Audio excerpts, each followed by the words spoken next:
ലോകരക്ഷിതാവായ യേശു ക്രിസ്തുവിന്റെ അനുഗ്രഹീതമായ നാമത്തിൽ ഞങ്ങൾ സ്വാഗതം ചെയ്യുകയാണ്. കാലാവസ്ഥയുടെ രൂക്ഷമായ പ്രതികൂലതയുള്ള ഈ സമയത്ത് മാറ്റമില്ലാത്ത സുവിശേഷത്തിന്റെ സന്ദേശം, ആത്മരക്ഷയുടെ സന്ദേശം, മനുഷ്യ ജീവിതത്തിന്റെ സ്വാതന്ത്ര്യ സന്ദേശം ഞങ്ങളുടെ അസ്ഥിയും അസ്ഥിയും മാംസവുമായ നിങ്ങളോടൊത്ത് പങ്കിടുവാൻ ദൈവം നൽകിയ ഈ അതുല്യമായ അവസരത്തെ ഓർത്ത് ദൈവത്തെ സ്തുതിക്കുകയാണ്. ഞങ്ങളുടെ വിശ്വാസത്തിനും പ്രസംഗത്തിനും ആധാരമായിരിക്കുന്നത് വിശുദ്ധ ബൈബിളാണ്. അതുകൊണ്ട് ബൈബിളിൽ നിന്ന് ഒരു വാക്യം ഉദ്ധരിച്ചുകൊണ്ട് പരിമിതമായ വാക്കുകളിൽ വളരെ അത്യാവശ്യമായി നിങ്ങൾ അറിഞ്ഞിരിക്കേണ്ട ചില ആത്മീയ സത്യങ്ങൾ ഈ സമയത്ത് നിങ്ങളെ അനുസ്മരിപ്പിക്കുവാൻ ഞങ്ങൾ കർത്താവിൽ ആഗ്രഹിക്കുകയാണ്. വിശുദ്ധ മർക്കോസിന്റെ സുവിശേഷത്തിൽ നമ്മുടെ വാഴ്ത്തപ്പെട്ട കർത്താവായ യേശു ക്രിസ്തു ഇപ്രകാരം പ്രസ്താവിക്കുകയുണ്ടായി: ഒരു മനുഷ്യൻ സർവ്വലോകവും നേടിയിട്ടും അവന്റെ ആത്മാവിനെ നഷ്ടമാക്കിയാൽ അവന് എന്ത് പ്രയോജനം? അല്ല, മനുഷ്യൻ തന്റെ ജീവനെ വീണ്ടുകൊള്ളുവാൻ എന്ത് മറുവില കൊടുക്കേണ്ടി വരും? ഞാൻ ആ വാക്യം ഒരിക്കൽ കൂടി ആവർത്തിക്കുന്നു. ഒരു മനുഷ്യൻ സർവ്വലോകവും നേടിയിട്ടും തന്റെ ആത്മാവിനെ നഷ്ടമാക്കിയാൽ അവന് എന്ത് പ്രയോജനം? വളരെ പരിമിതമായ വാക്കുകൾ മനുഷ്യൻ ആരാണ്, മനുഷ്യൻ എന്താണ്, മനുഷ്യന് എന്തിനു വേണ്ടിയാണ് ഈ ലോകത്തിലേക്ക് വന്നത്, മനുഷ്യന്റെ ജീവിതത്തിന്റെ ആകത്തുക എന്താണ്, മനുഷ്യന്റെ മരണശേഷം അവനെന്താണ് സംഭവിക്കാൻ പോകുന്നത്, ഇത്രയും കാര്യങ്ങൾ അക്കമിട്ടെണ്ണി പറയുവാൻ ഞാൻ ആഗ്രഹിക്കുന്നു. ഒന്ന്, മനുഷ്യൻ ആരാണ്? ഈ മനുഷ്യൻ ആധുനിക ശാസ്ത്രം പറയുന്നത് ഏകകോശ ജീവിയായ അമീബയിൽ നിന്ന് പരിണാമത്തിന്റെ പരിണതഫലമായി ഇന്ന് കാണപ്പെടുന്ന ഈ ഇരുകാലി മനുഷ്യൻ ഉണ്ടായി എന്നാണ്. അത് ശാസ്ത്രത്തിന്റെ യുക്തിമൂശയിൽ ശാസ്ത്രം വാർത്തെടുത്ത ഒരു സിദ്ധാന്തം, പരിണാമ സിദ്ധാന്തം എന്ന ഓമന പേരിൽ അത് അറിയപ്പെടുന്നു. ചാൾസ് ഡാർവിൻ എന്ന് പറയുന്ന പ്രശസ്തനായ സയന്റിസ്റ്റാണ് അതിന്റെ ഉപജ്ഞാതാവായിട്ട് ഇരിക്കുന്നത്. ഏറിയ കാലങ്ങളിൽ ഞാനും നിങ്ങളും നമ്മുടെ ഹൈസ്കൂൾ തലങ്ങളിൽ ഈ പരിണാമ സിദ്ധാന്തം പഠിക്കുകയും അധ്യാപകർ പഠിപ്പിക്കുകയും ചെയ്തിട്ടുണ്ട്. 1974-75 ബാച്ചിലാണ് ഞാൻ SSLC പാസ്സാകുന്നു. 10ാം ക്ലാസ്സിൽ ഞങ്ങളെ പഠിപ്പിച്ചിരുന്ന ഞങ്ങളുടെ പത്തനംതിട്ട ജില്ലയിലെ പുന്നക്കാട് സ്വദേശിയായിരുന്ന ഒരു കുഞ്ഞുകുഞ്ഞു സാർ, അദ്ദേഹം ഞങ്ങളെ ബയോളജി പഠിപ്പിക്കാൻ വരുമ്പോൾ ക്ലാസ്സിൽ ഇപ്രകാരം പഠിപ്പിക്കുമായിരുന്നു: മനുഷ്യൻ പരിണാമത്തിന്റെ പരിണിതഫലമാണ്. ഏകകോശ ജീവിയായ അമീബയിൽ നിന്ന് ദ്വിപാളി ജീവികളുണ്ടായി, പിന്നീട് ത്രിപാളി ജീവികളുണ്ടായി, അത് കഴിഞ്ഞ് മൾട്ടി സെല്ലുലർ ജീവികളുണ്ടായി, കരയിലും വെള്ളത്തിലും ജീവിക്കാൻ കഴിയുന്ന ഉഭയജീവികളുണ്ടായി. അവ പിന്നെയും പരിണമിച്ചു. ഏറ്റവും ഒടുവിലായി ആൾക്കുരങ്ങളുണ്ടായി, അവയിൽ നിന്ന് മനുഷ്യൻ ഉണ്ടായി എന്നാണ് പഠിപ്പിച്ചത്. ഇതേ അധ്യാപകൻ പോകുന്ന പള്ളിയിൽ, മർത്തമ പള്ളിയിൽ, ആ ഞായറാഴ്ച അടുത്ത ഞായറാഴ്ച ഞാനും യോഗത്തിന് ചെയ്തിരുന്നു. അവിടെ ചെന്നപ്പോൾ അദ്ദേഹം വളരെ അനുസരണമുള്ള ഒരു കുഞ്ഞാടായി. അവിടെ നിന്ന് ബഹുമാനപ്പെട്ട പുരോഹിതൻ ചൊല്ലുന്ന കുർബാനയുടെ ക്രമങ്ങൾ വളരെ ഭക്തി ആദരവോടെ ചൊല്ലുന്നത് കണ്ടപ്പോൾ എനിക്ക് അത്ഭുതം തോന്നി. പള്ളി വിട്ടിറങ്ങിയപ്പോൾ ഞാൻ അദ്ദേഹത്തോട് ചോദിച്ചു: സാറേ, കഴിഞ്ഞ വെള്ളിയാഴ്ച സാറ് ഞങ്ങളെ പഠിപ്പിച്ചത് മനുഷ്യൻ കുരങ്ങിൽ നിന്നാണ് ഉണ്ടായത്, പരിണമിച്ചുണ്ടായതാണ്, ദൈവമല്ല മനുഷ്യന്റെ സൃഷ്ടിതാവ് എന്നാണ്. എന്നാൽ ഇന്ന് അങ്ങ് കിഴക്കോട്ട് തിരിഞ്ഞുള്ള ഈ പ്രാർത്ഥനയിൽ ഭക്തിയാദരപൂർവ്വം ഈ കുർബാനകളെല്ലാം ചൊല്ലുന്നുണ്ടല്ലോ എന്ന് ചോദിച്ചപ്പോ കുഞ്ഞോജി സാറിന് പറഞ്ഞ വാചകം ഇന്നലെ പറഞ്ഞ പോലെ ഞാൻ ഓർക്കുന്നുണ്ട്: അത് എന്റെ അന്നത്തിന്റെ ആവശ്യം, ഇതെന്റെ ആത്മാവിന്റെ ആവശ്യം. മനസ്സിലാക്കണം, അന്നത്തിന്റെ ആവശ്യത്തിന് സ്കൂളിൽ സിലബസ് പഠിപ്പിച്ചേ മതിയാവൂ. അത് ഗവൺമെന്റ് വെച്ചിരിക്കുന്ന പാഠാവലിയാണ്. അതിന് വിപരീതമായി പഠിപ്പിക്കാൻ സാധിക്കുകയില്ല. അത് അനുദിന അന്നത്തിന്റെ ആവശ്യകതയാണ്. അതായത് അദ്ദേഹത്തിന് ശമ്പളം കിട്ടണമെങ്കിൽ അദ്ദേഹം സർക്കാർ നിയോഗിച്ച ഈ കാര്യം ചെയ്യണം. മറ്റേതിന്റെ ആത്മാവിന്റെ വിഷയമാണ്. അന്നെനിക്ക് മനസ്സിലായി, അന്നത്തിന്റെ വിഷയമായി പരിണാമ സിദ്ധാന്തത്തെ പ്രോജ്വലമായി പ്രസംഗിക്കുന്ന ആളുകൾ ആത്മാവിന്റെ വിഷയം വരുമ്പോൾ അത് വിട്ടുപിടിക്കുന്നത് പലപ്പോഴും കാണുവാൻ സാധിക്കുന്നുണ്ട്. മനുഷ്യൻ ആരാണ്? അതിപ്രാചീന കാലം മുതലേ മനുഷ്യന്റെ മസ്തിഷ്കത്തിൽ മന്നം ചെയ്തുവന്ന മഹത്തായ ഒരു ചിന്തയാണ് ഒരു ചോദ്യമാണ്. മനുഷ്യൻ എന്താണ്? ആധുനിക ജൈവശാസ്ത്രം പറയുന്നത്, രാസിക ജൈവശാസ്ത്രം പറയുന്നത് മനുഷ്യൻ ഒരു ജൈവരാസ പിണ്ഡം ആണെന്നാണ്. മനുഷ്യന്റെ ജൈവരാസ പിണ്ഡം എന്ന് പറഞ്ഞു കഴിഞ്ഞാൽ 14ലധികം രാസിക യൗഗികങ്ങളുടെ ഒരു സംയുക്ത രൂപമാണ് ഈ പറയപ്പെട്ട മനുഷ്യൻ. 6 അടി 2 ഇഞ്ച് നീളമുള്ള ഞാൻ ഈ പ്ലാറ്റ്ഫോമിൽ നിന്ന് ഇവിടെ സംസാരിക്കുമ്പോൾ നിങ്ങൾ മനസ്സിലാക്കണം, ആധുനിക രാസിക ജൈവിക ശാസ്ത്രം പറയുകയാണ് മനുഷ്യൻ ഒരു ജൈവരാസപിണ്ഡമാണ്. മനുഷ്യന്റെ ശരീരത്തിലെ മാംസത്തെയും അതിന്റെ ബന്ധപ്പെട്ട രക്തത്തെയും ഒരു ജൈവ രാസിക ലബോറട്ടറിയിൽ അതിന്റെ അടിസ്ഥാന ഘടകങ്ങളായി വിഘടിപ്പിക്കുവാൻ അനുവദിച്ചാൽ ആധുനിക ശാസ്ത്രം പറയുന്നു carbon, silicon, potassium, magnesium, manganese, iron, copper, silver, sodium chloride, കൊഴുപ്പ് തുടങ്ങി 14ലധികം രാസിക യൗഗികങ്ങൾ വേർതിരിച്ച് എടുക്കുവാൻ സാധിക്കും. അതിന് 1976 ഒരു സ്വീഡിഷ് ശാസ്ത്രജ്ഞനായിരുന്ന ഡോക്ടർ നീൽസു ജേക്കബ് സൊലാപ്സൺ അദ്ദേഹം അഭിപ്രായപ്പെട്ടത് 16 രൂപ 25 പൈസ വിലയുള്ളതാണ്. നാണയത്തിന്റെ മൂല്യം ക്രമാതീതമായി കുറഞ്ഞു വന്ന ഈ കാലഘട്ടങ്ങളിൽ 1976 ഡോക്ടർ നീൽസു ജേക്കബ് സൊലാപ്സൺ അഭിപ്രായപ്പെട്ട 16 രൂപ 25 പൈസ എന്നുള്ളത് 1,65,000 രൂപയായി എന്ന് കൂട്ടിയാലും മനുഷ്യന്റെ മൂല്യം വാസ്തവത്തിൽ അതല്ല. അത് 16 രൂപ 25 പൈസയല്ല, 1,65,250 രൂപയുമല്ല. എനിക്ക് നിങ്ങൾക്ക് അറിയാവുന്ന യാഥാർത്ഥ്യമുണ്ട്.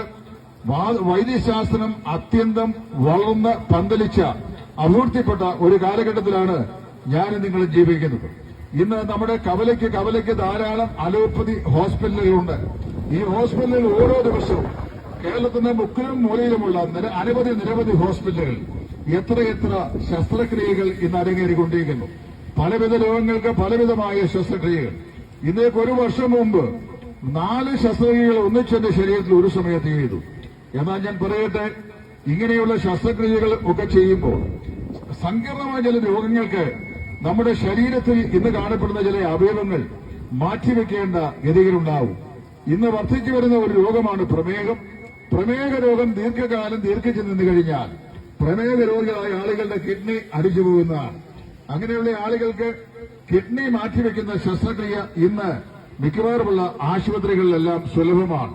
മാതാ Amritanandamayi, Lisie hospital, medical trust hospital, അതുപോലെ തന്നെ ലേക്ക് ഷോർ ഹോസ്പിറ്റല്, ഇവിടെയെല്ലാം ഇത്തരമുള്ള നൂതനമായിരുന്ന കിഡ്നി ട്രാൻസ്പ്ലാന്റേഷൻ സർജറി ചെയ്യുന്ന പ്രശസ്തമായ ആശുപത്രികളാണ്. പ്രശസ്തരായ ഡോക്ടേഴ്സാണ് അത് ചെയ്യുന്നത്. അതുപോലെ ഹൃദയത്തിന് തകരാറ് സംഭവിക്കുന്ന ആളുകൾ ഓപ്പൺ ഹാർട്ട് സർജറിക്ക് വിധേയപ്പെടുന്നു. ഹൃദയം മാറ്റിവെക്കൽ ശസ്ത്രക്രിയയ്ക്ക് വിധേയരായിത്തീരുന്നു. ഹൃദയത്തിന്റെ വാൽവുകൾ റീപ്ലേസ് ചെയ്യപ്പെടുന്നു. ശരീരത്തിലെ മറ്റ് പല അവയവങ്ങളും. ഇന്നലെ വർത്തമാന പത്രത്തിൽ ഞാൻ വായിച്ചു, ഞങ്ങളുടെ ദേശമായ തിരുവല്ലയിലെ ബിലീവേഴ്സ് ഹോസ്പിറ്റൽ എന്നറിയപ്പെടുന്ന ബഹുമാനപ്പെട്ട KP യോഹന്നാന്റെ ഹോസ്പിറ്റലില് ലങ് മാറ്റിവെക്കൽ ശസ്ത്രക്രിയയുടെ യൂണിറ്റ് ഇന്നലെ അവിടെ ഉദ്ഘാടനം ചെയ്യുകയുണ്ടായി.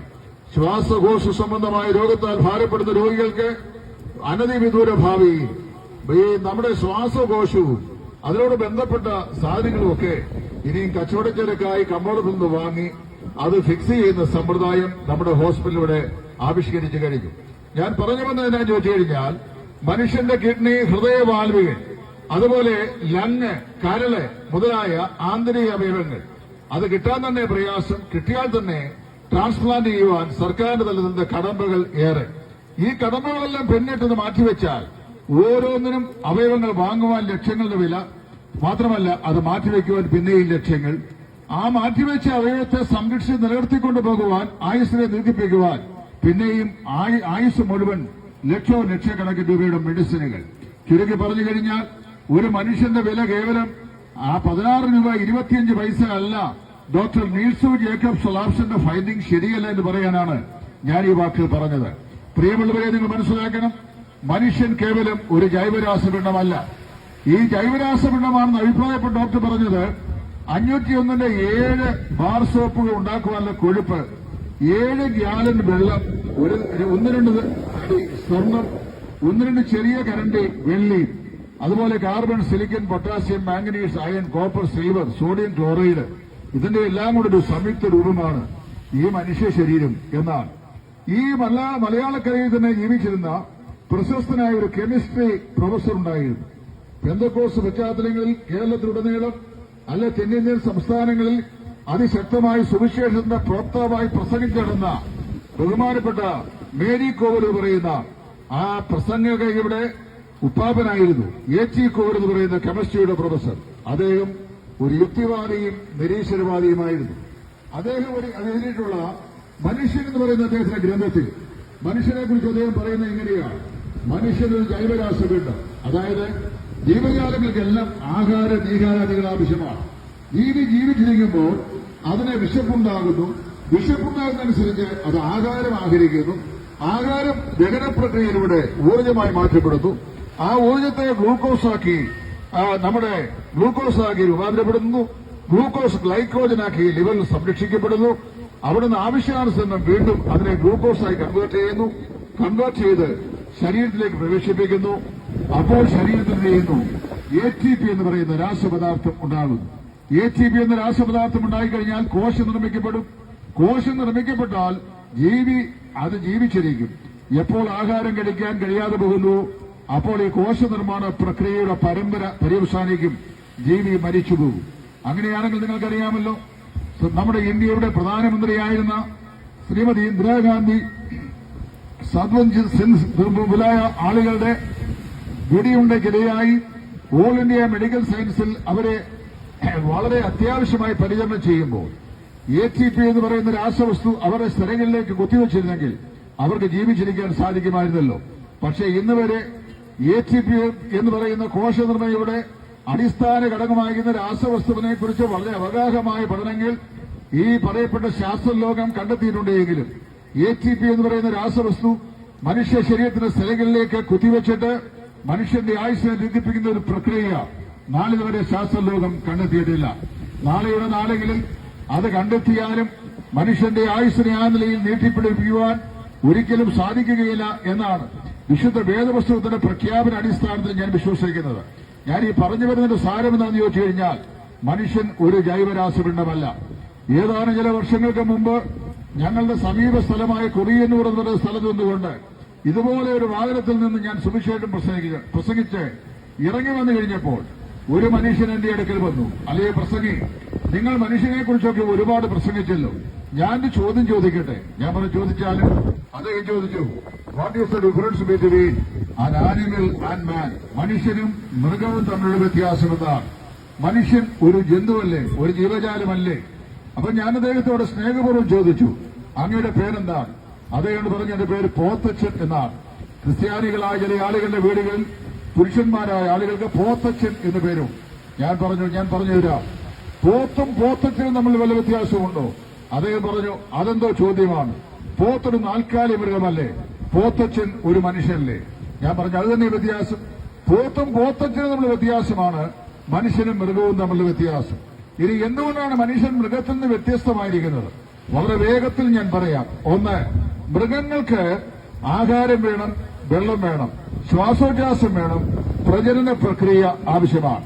ഈ പ്രപഞ്ചത്തിൽ ജീവിക്കുവാൻ, ഈ ഭൂമിയിൽ ജീവിക്കുവാൻ ആവശ്യമായ എല്ലാ ജീവതത്വശാസ്ത്രപരമായ ആവശ്യകതകളും ജീവജാലങ്ങൾക്കുണ്ട്. അവ എല്ലാ ജീവജാലങ്ങൾക്കും അനിവാര്യമാണ്. മനുഷ്യനും ഇതെല്ലാം വേണം.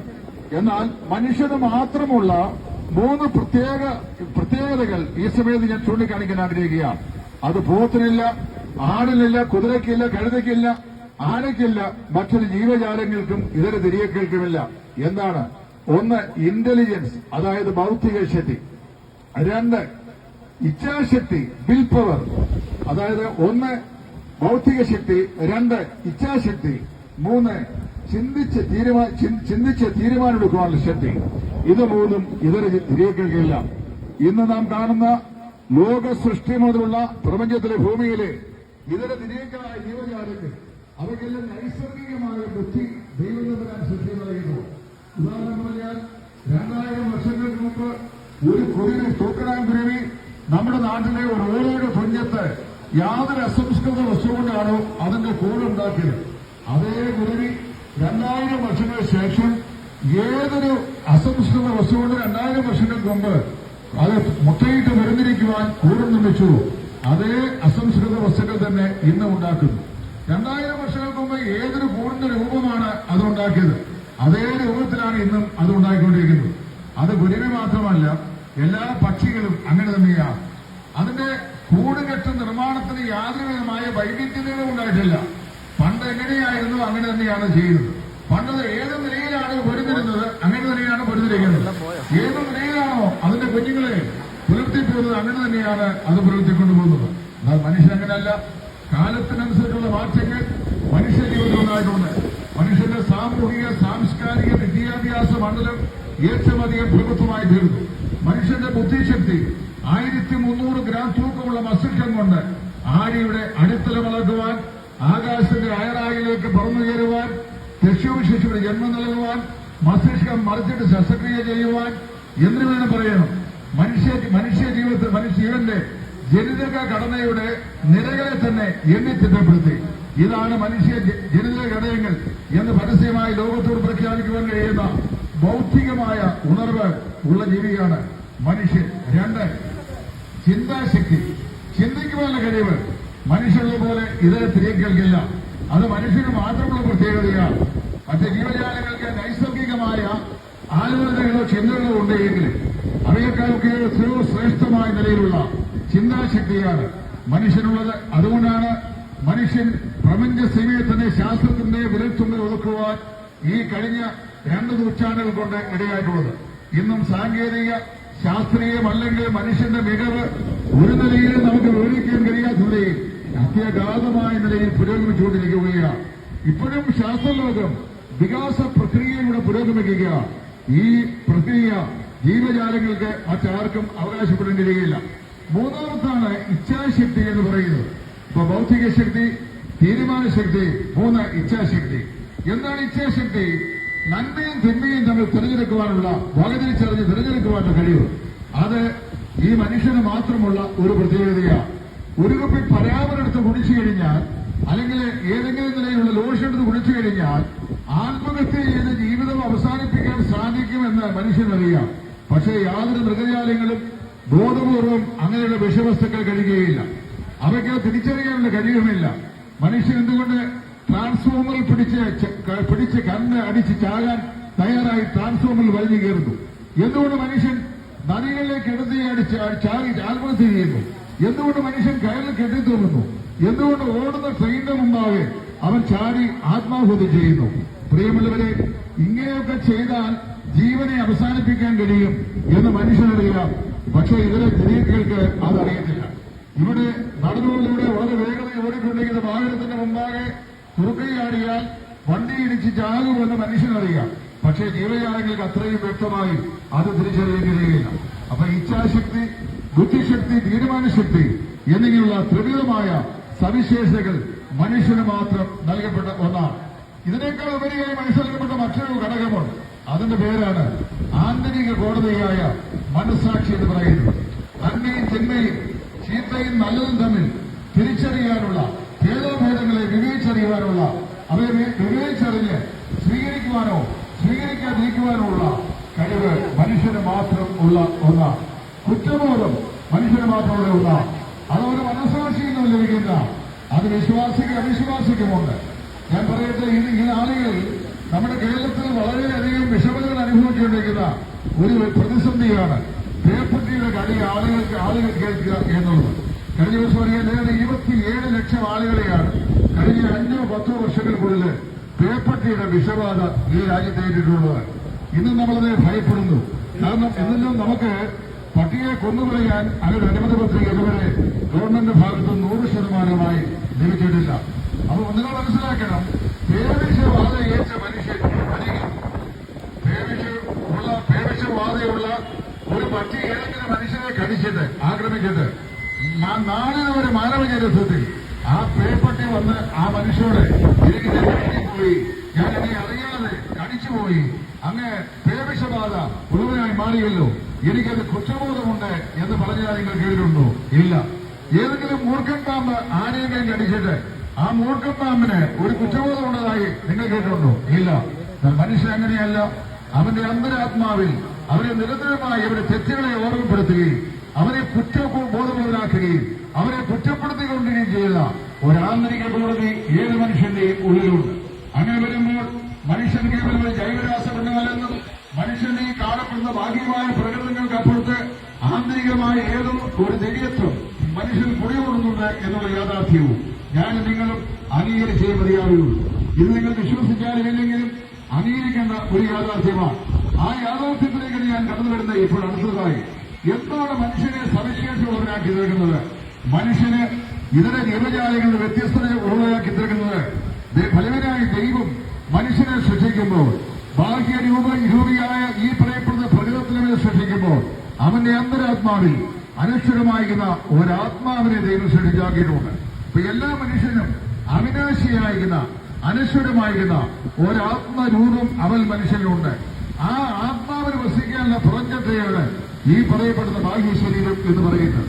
തത്വജ്ഞാനത്തിന്റെ തലവാണെന്ന് പ്രാചീന കാലത്ത് അറിയപ്പെടുന്ന സുമേറിയയിലെ സംസ്കാരികത, അതുപോലെ പ്രാചീന ഗ്രീസിലെ ഏതൻസിൽ ജീവിച്ചിരുന്ന മസ്തിഷ്ക ആചാര്യനായിരുന്ന മഹാനായ സോക്രട്ടീസ്, അദ്ദേഹം ആത്മാവിന്റെ അനശ്വരതയിൽ വിശ്വസിച്ച ഒരു മനുഷ്യനായിരുന്നു. അദ്ദേഹത്തിന്റെ ശിഷ്യന്മാരോട് അദ്ദേഹം പറഞ്ഞു, ഈ കാണപ്പെടുന്ന ലോകജീവിതം അത് താൽക്കാലികമാണ്. ആത്മാവിന്റെ താൽക്കാലികമായ കൂടാരമാണ് ഈ മനുഷ്യ ശരീരം. അത് പഞ്ചഭൂതങ്ങളാൽ നിർമ്മിക്കപ്പെട്ടതാണ്. മനുഷ്യൻ മരിക്കുമ്പോൾ അവന്റെ ഭൗമശരീരം പഞ്ചഭൂതങ്ങളിലേക്ക് മടങ്ങിപ്പോകുന്നു. എന്നാൽ അവന്റെ പഞ്ചഭൂത നിർമ്മിതമായിരിക്കുന്ന ഈ ഭൗമശരീരത്തിൽ അധിവസിക്കുന്ന ആത്മാവ് അത് ശരീരത്തെ വിട്ട് ബഹിർഗമിച്ച് അത് ആകാശഗോളങ്ങൾക്ക് അപ്പുറത്തേക്ക് മറയുന്നു. അത് അദ്ദേഹത്തെ വാസ്തവത്തിലേക്ക് യുവാക്കന്മാരെ വഴിതെറ്റിക്കുന്നു എന്നുള്ള കുറ്റം ചുമത്തി അന്ന് 7 അംഗ ജൂറി സംഘം സോക്രട്ടീസിനെ വിസ്തരിച്ചു. സോക്രട്ടീസിനെ 7 അംഗ സംഘം വിസ്തരിച്ചിട്ട് അദ്ദേഹത്തെ കുറ്റക്കാരനായി കണ്ടെത്തി. എന്തായിരുന്നു കുറ്റം? ആത്മാവ് ഉണ്ട് എന്ന് അദ്ദേഹം പഠിപ്പിച്ചു. അദ്ദേഹത്തിന്റെ ശിഷ്യന്മാരെ പഠിപ്പിച്ചു. മനുഷ്യൻ കേവലം ഒരു ജൈവരാസമുണ്ടെന്നല്ല എന്ന് പഠിപ്പിച്ചു. മനുഷ്യന്റെ അന്തരാത്മാവ് ഒരു യാഥാർത്ഥ്യമാണ്. അത് സൃഷ്ടാവായ ദൈവം തന്നെ മനുഷ്യനിൽ വെച്ചിരിക്കുന്ന വ്യവസ്ഥിതിയാണ് എന്ന് അദ്ദേഹം പഠിപ്പിച്ചു. അതാണ് അദ്ദേഹം ചെയ്ത ഏറ്റവും വലിയ തെറ്റ്. അതിനുവേണ്ടി അദ്ദേഹത്തെ 7 അംഗ ജൂറി സംഘം വിസ്തരിച്ചു. വിസ്താരവേളയിൽ വിഷദ്രാവകം കലക്കിയ വീഞ്ഞ് അദ്ദേഹത്തെ കുടിപ്പിച്ചാണ് കൊല്ലുവാനായിട്ട് വിധി പ്രഖ്യാപിച്ചത്. ഏറ്റവും ഒടുവിലായി ആ 7 അംഗ ജൂറി സംഘം ഈ മഹാനായ മസ്തിഷ്ക ആചാര്യൻ സോക്രട്ടീസിനെ നോക്കി പറഞ്ഞു, അല്ലയോ Socrates, the time has come for you to die and for us to leave. അതായത് നിനക്ക് മരിക്കാനും ഞങ്ങൾക്ക് ജീവിക്കുവാനുള്ള സമയം സമാഗതമായിരിക്കും. അദ്ദേഹം സുസ്ഥിര വതനായി അവിടെ നിന്നുകൊണ്ട് ലഘുപുഞ്ചിരിയോടുകൂടെ ഈ 7 അംഗ ജൂറി സംഘത്തെ നോക്കി പറഞ്ഞല്ലോ, 7 അംഗ ജൂറി സംഘമേ, നിങ്ങൾ വിധി കൽപ്പിച്ചല്ലോ എനിക്ക് മരിക്കാനും നിങ്ങൾക്ക് ജീവിക്കുവാനുള്ള സമയം സമാഗതമായത്. എന്നാൽ ഒരു വസ്തു ഞാൻ പറയട്ടെ, നിത്യത മാത്രമാണ് ആരാണ് യഥാർത്ഥത്തിൽ ജീവിക്കാൻ പോകുന്നത് എന്ന് തീരുമാനിക്കുന്നത് എന്ന് അദ്ദേഹം പറഞ്ഞു. അത് പറഞ്ഞ ശേഷം അദ്ദേഹത്തിന് കലക്കിക്കൊടുത്ത വിഷദ്രാവകം അദ്ദേഹം കുടിച്ചു. അദ്ദേഹം മരിച്ചു. പക്ഷേ മരിക്കും മുമ്പ് അദ്ദേഹം തന്റെ ശിഷ്യന്മാരെ വിളിച്ച് ഇപ്രകാരം പറഞ്ഞു, ഏതാനും നിമിഷങ്ങൾ കഴിയുമ്പോൾ ഈ 7 അംഗ ജൂറി സംഘത്തിന്റെ വിധി അനുസരിച്ച് വിഷദ്രാവകം ഞാൻ കുടിക്കുകയും ഞാൻ മരണത്തിന് വിധേയപ്പെടുകയും ചെയ്യും. അങ്ങനെ ഞാൻ മരിച്ചു കഴിയുമ്പോൾ സോക്രട്ടീസ് മരിച്ചുപോയി എന്ന് നിങ്ങൾ എന്നെക്കുറിച്ച് പറയരുത്. പാഞ്ചഭൗതികമായ എന്റെ ശരീരം അത് നിങ്ങൾ പട്ടണയിലേക്ക് ദഹിപ്പിക്കുവാനായി നിങ്ങൾ എടുത്തുകൊണ്ട് പോകുമ്പോൾ ഒരു കാര്യം ചെയ്യണം, സോക്രട്ടീസിനെ കൊണ്ടുപോകുന്നത് പറയരുത്. സോക്രട്ടീസിന്റെ ആത്മാവ് ആകാശഗോളങ്ങൾക്ക് അപ്പുറത്തേക്ക് ഓടിപ്പോയിരിക്കും. പഞ്ചഭൂതങ്ങളാൽ നിർമ്മിക്കപ്പെട്ടവന്റെ ഭൗമ ശരീരത്തെയാണ് നിങ്ങൾ പട്ടണയിലേക്ക് കൊണ്ടുപോകുന്നത് എന്ന് പറയണം എന്ന് പറഞ്ഞു. തന്റെ നിര്യാണ വേളയിൽ ഏറ്റവും ഒടുവിലായി സോക്രട്ടീസ് പറഞ്ഞ പ്രസംഗം എന്ന് പറയുന്നത് മാനവ ചരിത്രത്തിൽ ഇന്ന് വരെ മസ്തിഷ്കമുള്ള ആർക്കും മന്നം ചെയ്ത് മനസ്സിലാക്കാൻ കഴിയുന്ന ഏറ്റവും വലിയ തത്വചിന്തയാണ്. പ്രിയപ്പെട്ട സ്നേഹിതരെ, ഇവിടെ ദീർഘിപ്പിക്കുവാൻ ആഗ്രഹിക്കുന്നില്ല. എനിക്ക് നിങ്ങൾക്കും അനന്തമായ അനശ്വരമായ ഒരു ആത്മസത്തയുണ്ട്. വിശുദ്ധ വേദപുസ്തകങ്ങൾ ആത്മസത്തയെക്കുറിച്ചാണ് പറയുന്നത്. മർക്കോസിന്റെ സുവിശേഷം 6 യേശുക്രിസ്തു ഇപ്രകാരം പറഞ്ഞു, ഒരു മനുഷ്യൻ സർവ്വലോകവും നേടിയിട്ടും അവന്റെ ആത്മാവിനെ നഷ്ടമാക്കിയാൽ അവന് എന്ത് പ്രയോജനം?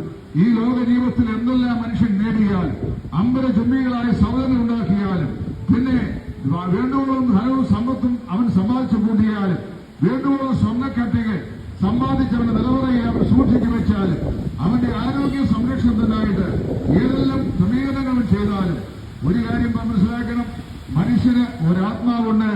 ഈ ആത്മാവ് അതിനെ വീണ്ടെടുക്കുവാൻ ഒരിക്കലും അവന്റെ സമ്പത്തുകൾ കൊണ്ട്, അവന്റെ അത്യധ്വാനങ്ങൾ കൊണ്ട്, അവന്റെ വിദ്യാസമുള്ളത് കൊണ്ട്, അവന്റെ നേട്ടങ്ങൾ കൊണ്ട്, അവന്റെ ബുദ്ധിശക്തി കൊണ്ട് അവനൊരിക്കലും സാധിക്കുന്നില്ല. ഈ അന്തരാത്മാവിന് സാരമായൊരു തകരാറും വിശുദ്ധ ബൈബിൾ ഇങ്ങനെ പറയുന്നു, മനുഷ്യൻ പാപത്തിലാണ് ജനിച്ചിട്ടുള്ളത്. മനുഷ്യന്റെ അന്തരാത്മാവ് പാപത്താൽ മലിനവശമാണ്. മനുഷ്യൻ ഇന്ന് മോഷ്ടിക്കുന്നു, മനുഷ്യൻ വ്യഭിചരിക്കുന്നു, മനുഷ്യൻ പിടിച്ചുപറിക്കുന്നു, മനുഷ്യൻ അയോഗ്യമായ നിരവധി പ്രവൃത്തികൾ ചെയ്യുന്നു. ഇതെല്ലാം ചെയ്യുമ്പോൾ നമ്മൾ സാധാരണയായി മനുഷ്യനെ പാപി എന്ന് വിളിക്കുമ്പോൾ പാപം അവൻ ചെയ്യുന്ന കൊലപാതകം, അതുപോലെ മോഷണം, പിടിച്ചുപറി, പരസംഗം, വ്യഭിചാരം, മദ്യപാനം, സാമൂഹ്യപരമായ മറ്റു കുറ്റകൃത്യങ്ങൾ, ഇതിനെയൊക്കെ നമ്മൾ സാധാരണയായി പാപമെന്ന് ഓമനപ്പേര് വിളിക്കാറുണ്ട്. വാസ്തവത്തിൽ അതൊന്നും പാപമല്ല. പാപമെന്ന് പറയുന്ന വൃക്ഷത്തിന്റെ പക്വം പ്രാപിച്ച ഫലങ്ങളാണ് ഞാൻ ഈ അക്കമിട്ടേണ്ടി പറഞ്ഞ കാര്യങ്ങളെല്ലാം. അതല്ലെന്ന് ലോകത്തിന്റെ 5 വൻകരകളിൽ അരങ്ങേറിക്കൊണ്ടിരിക്കുകയാണ്. കഴിഞ്ഞ നൂറ്റാണ്ടുകളിൽ ജീവിച്ച മനുഷ്യനേക്കാൾ ഏറ്റവും അധികം മനുഷ്യന്റെ സാമൂഹിക വ്യവസ്ഥതയും സാംസ്കാരിക വ്യവസ്ഥതയും എല്ലാം വളരെ അഭിവൃദ്ധി പ്രാപിച്ചിട്ടും മനുഷ്യനെ നന്നാക്കുവാൻ മനുഷ്യനെ ഒരു നിലയിലും സാധിച്ചിട്ടില്ല. ഒരു കാലഘട്ടത്തിൽ മനുഷ്യൻ ചിന്തിച്ചു, മനുഷ്യൻ വിദ്യാഭ്യാസത്തിന്റെ കുറവ് കൊണ്ടാണ് അവൻ പാപം ചെയ്യുന്നത് എന്ന്. അങ്ങനെ ചിന്തിച്ച മാതാപിതാക്കൾ കഷ്ടപ്പെട്ട് പണമുണ്ടാക്കി യൂറോപ്യൻ രാജ്യങ്ങളിലേക്ക്, അമേരിക്കൻ ഐക്യനാടുകളിലേക്ക്, കാനഡയിലേക്ക്, ജർമ്മനിയിലേക്ക്, ഓസ്ട്രേലിയയിലേക്ക്, ന്യൂസിലൻഡിലേക്കൊക്കെ അവരുടെ കുഞ്ഞുങ്ങളെ പറഞ്ഞയച്ചു. അവിടെ ചെന്ന് സാംസ്കാരികമായി ഉന്നതി പ്രാപിച്ച രാജ്യങ്ങളിൽ ചെന്ന് അവിടെയുള്ള യുവതലമുറയോട് ഇടപഴകി അവരെന്ത് ചെയ്തു? വിദ്യാസമ്പന്നരായ ഭാവികളായി മാറി. ഇനി സംസ്കാരത്തിന്റെ കുറവാണെങ്കിൽ സാംസ്കാരികമായ അഭിവൃദ്ധി പ്രാപിച്ച രാജ്യങ്ങളിലേക്ക് നമ്മൾ യുവതലമുറ കുടിയേറിയില്ലേ? അവരുടെ ഭാഷഭാവത്തിന്റെ എന്തെങ്കിലും മാറ്റം സംഭവിച്ചിട്ടുണ്ടോ? ഇല്ല. സംസ്കാര സമ്പന്നനായ ഭാവിയായി മനുഷ്യൻ പിന്നെയും അവശേഷിക്കുന്നു.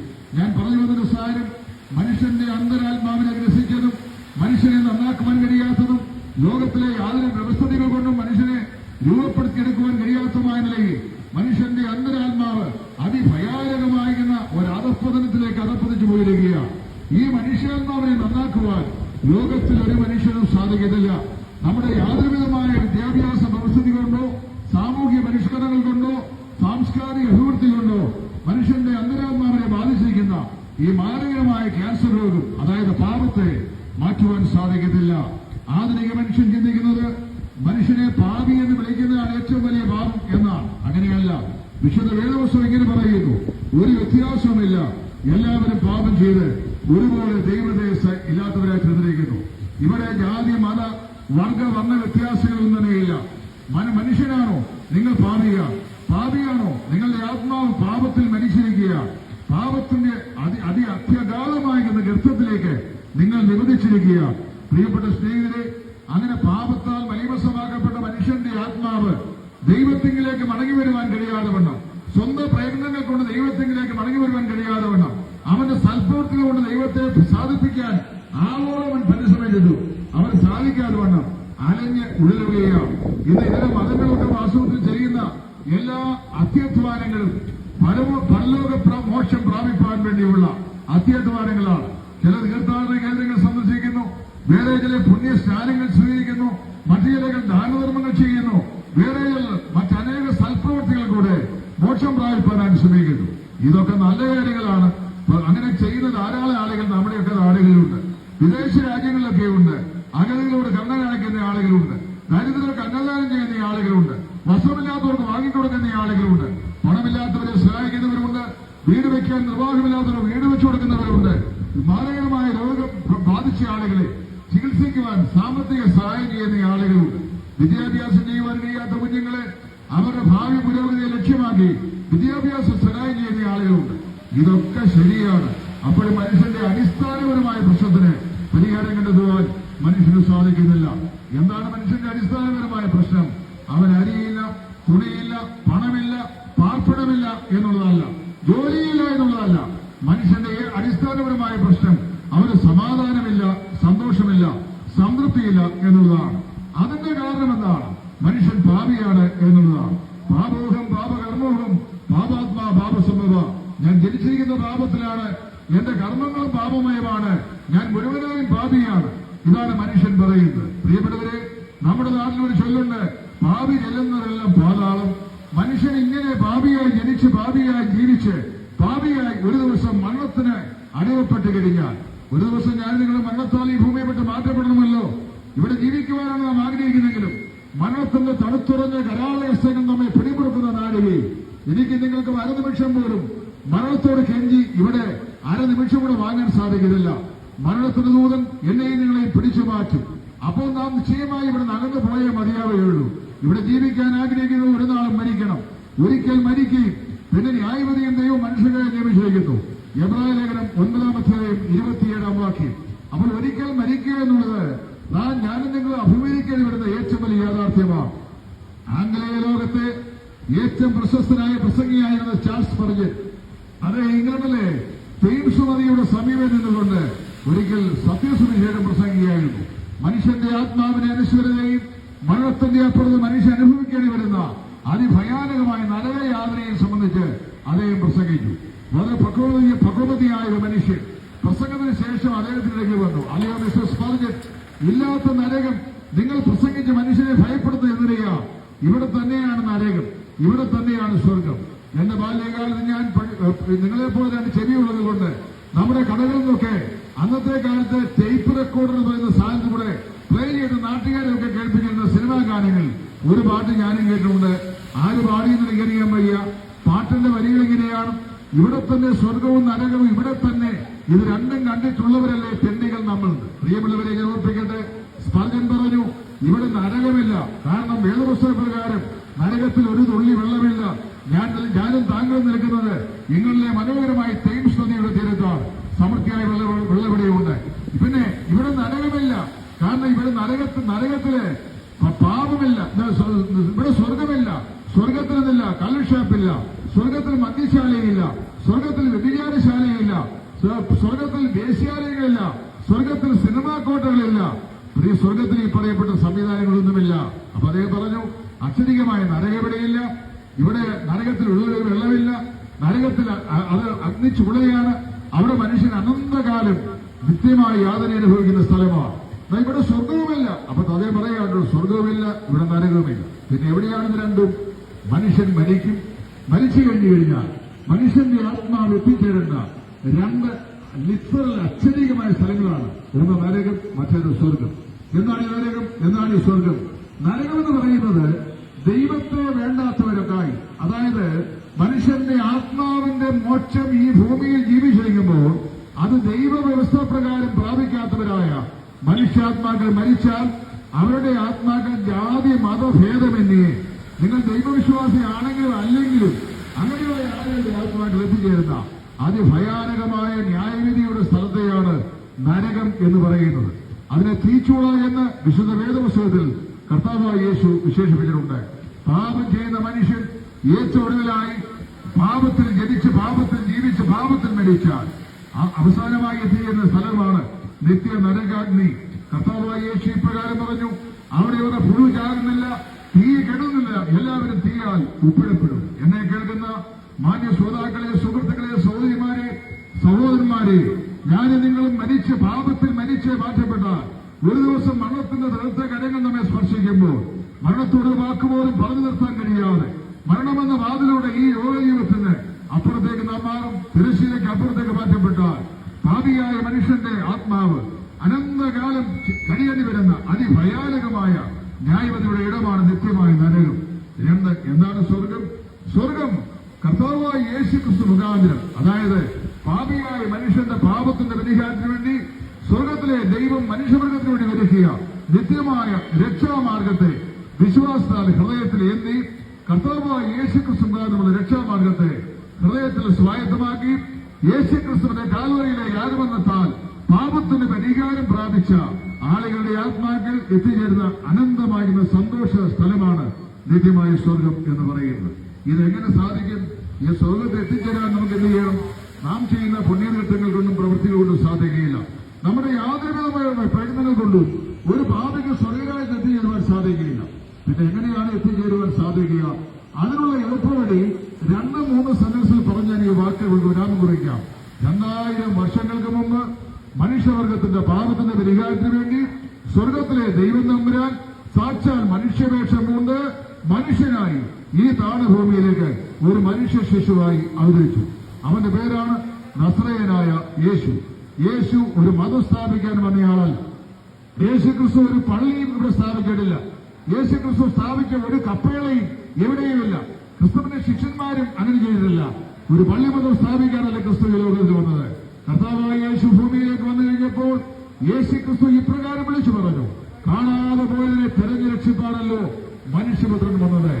ദൈവഭവനത്തിൽ നിന്ന് അതിക്രമങ്ങളാലും പാപങ്ങളാലും വിദൂരതയിലേക്ക് നഷ്ടപ്പെട്ടുപോയ അകന്നുപോയ പാപിയായ മനുഷ്യനെ, നരകത്തിന് വിധിക്കപ്പെട്ട മനുഷ്യനെ, നിത്യശിക്ഷാവിലേക്ക് വിധിക്കപ്പെട്ട മനുഷ്യനെ പാപത്തിന്റെ അതിഭയാനകമായ നരകാഗ്നിയിൽ നിന്ന് കൈപിടിച്ചുയർത്തി നിത്യജീവന്റെ സമാധാനവും സന്തോഷവും അവന്റെ ജീവിതത്തിൽ പ്രദാനം ചെയ്യുവാൻ സ്വർഗം ഭൂമിയെ സന്ദർശിച്ചപ്പോൾ ദൈവം മനുഷ്യവർഗം നൽകിയ ഏറ്റവും വലിയ ദാനമാണ് തന്റെ പുത്രനും നമ്മുടെ രക്ഷിതാവുമായ കർത്താവായ യേശു.